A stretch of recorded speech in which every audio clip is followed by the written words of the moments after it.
नमस्कार किसान साथियों, मैं आपका रमेश मेर ड्रैगन फ्रूट किसानी का फार्मर हूँ। कमलम फल का मेरा ये फार्म है वो 3 साल का है। अगली साल इसमें बहुत बढ़िया फ्रूटिंग आया था।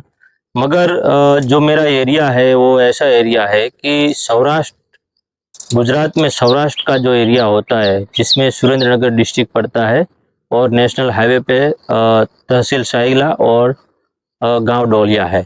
एकदम नेशनल हाईवे पे होता है, अहमदाबाद और राजकोट के बीच में आता है। मेरा अब वीडियो बनाने का और आपके समक्ष आने का एक ही तात्पर्य था कि हमारे यहाँ अभी ड्रैगन फ्रूट की खेती किसानी बढ़ रही है। साथ में जब कोई वीडियो बनाता है तो बोलते हैं कि इसमें तो इतना यील्ड आता है, इसमें ऐसा होता है। तो मैं किसानों को कहना चाहता हूँ कि मैं एक किसान का बेटा हूँ और मैं खुद किसानी कर रहा हूँ। मगर इसका इतना यील्ड आएगा, इसका इतना भाव मिलेगा और इसकी इतनी पैदावार होगी, कभी कभी हम देख के भरमा जाते हैं और हम सब साथ में एक साथ ड्रैगन फ्रूट लगाना शुरू करते हैं। मगर चलो वो तो उसका यील्ड भी जो भी होगा वो तो देखा जाएगा, मगर इसको क्या केयर करनी चाहिए। हमारे यहाँ अभी 45 का टेम्परेचर हो रहा है और आज मैं आपके साथ समक्ष खड़ा हूँ। उस डेट का नाम है 18 मई 2025 के दिन अभी मैं वीडियो बना रहा हूँ। यानी कि अभी यहाँ 35 से 37 या 34 के आसपास, यानी कि 45-46 के आसपास टेम्परेचर है। फिर भी मेरा फार्म ये इसलिए ऐसा है कि मैंने अभी नेट हाउस लगाया है। अगले साल मैंने नहीं लगाया था तो क्या था कि इस टेम्परेचर में पूरा फील्ड है और डैमेज हो गया था। उसमें देखो कि क्या होता है कि जब टेम्परेचर बढ़ता है तो इस तरह का इसमें देख सकते हो कि ऐसा आपके फील्ड में भी होता होगा। तो कोई बोलता है कि इसका स्प्रे करना है, उसका स्प्रे करना है। इसका स्प्रे करने से कुछ नहीं होता। इसको इसकी जो धूप होती है वो सीधी आती है तो उसमें डैमेज होता है। तो आप इस पे कोई भी लगा के इसको सीधी धूप ना आए और धूप के साथ साथ जो क्या बोलते हैं उसको, नमी, बिना नमी वाली हवा यानी कि गर्म हवा जो आती है उससे ज़्यादा डैमेज होता है। तो उसको रोकने के लिए हमें इंतजाम करना पड़ेगा।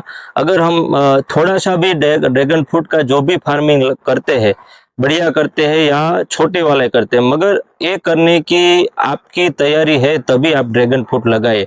अभी देखो मई महीने में मेरे यहाँ फ्रूटिंग की शुरुआत हो गई है। ये अभी फ्लावरिंग आ गया है।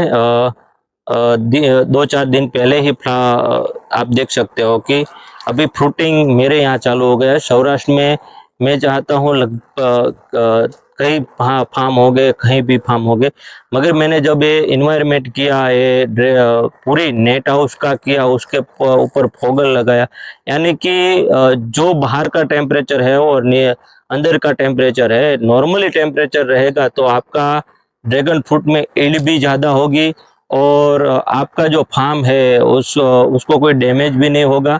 वरना क्या होगा, अगर आप केयर नहीं करते तो आपका धूप के कारण पूरे का पूरा जो आपका ये प्लांट है वो सूखने में मजबूर हो जाएगा और आप जो चाहते हो कि एक एक जो पोल होता है उस पे 10 केजी का आपका जो लेने का क्या बोलते हैं, लेने के लिए आप जो तत्पर है वो आप 2 से 3 केजी में ही आप रह जाएंगे। तो मैं चाहता हूं कि अगर आप कहीं भी ड्रैगन फ्रूट की खेती करना चाहते हैं, किसानी करना चाहते हैं, तो सही तरह से जो किसान खुद करता है और खुद इसका उपाय ढूंढता है और इसके लिए जो वो रिजल्ट मिलता है वो आपके साथ शेयर करने वाला चाहिए। और नहीं कि आपको कोई ऐसा लोग बोलते हैं कि यहाँ से पौधा ले जाओ, ये तो ऐसा होगा वैसा होगा, तो आप इस बात में मत आइए। आप किसी भी फील्ड का विजिट कीजिए, वाकई में वहाँ कैसा है, कैसा फ्रूट लग रहा है, कैसी इसकी पैदावार हो रही है, वो सब देख के आप कीजिए। अगले दिन अगले वीडियो में मैं आपको यील्ड कैसे हम बढ़ाएंगे, इसमें कौन कौन से खाद डालेंगे, वो सब आपको बताऊंगा। अभी कि जैसे जैसे करके इस धूप से हमें अपना फील्ड कैसे बचाए, इसके लिए हमें प्रयत्न करना है। किसी भी जानकारी चाहिए तो आप मेरा कांटेक्ट कर सकते हो। मैं गुजरात से हूँ। आप मेरा फार्म की विजिट भी ले सकते हो। जय जवान, जय किसान।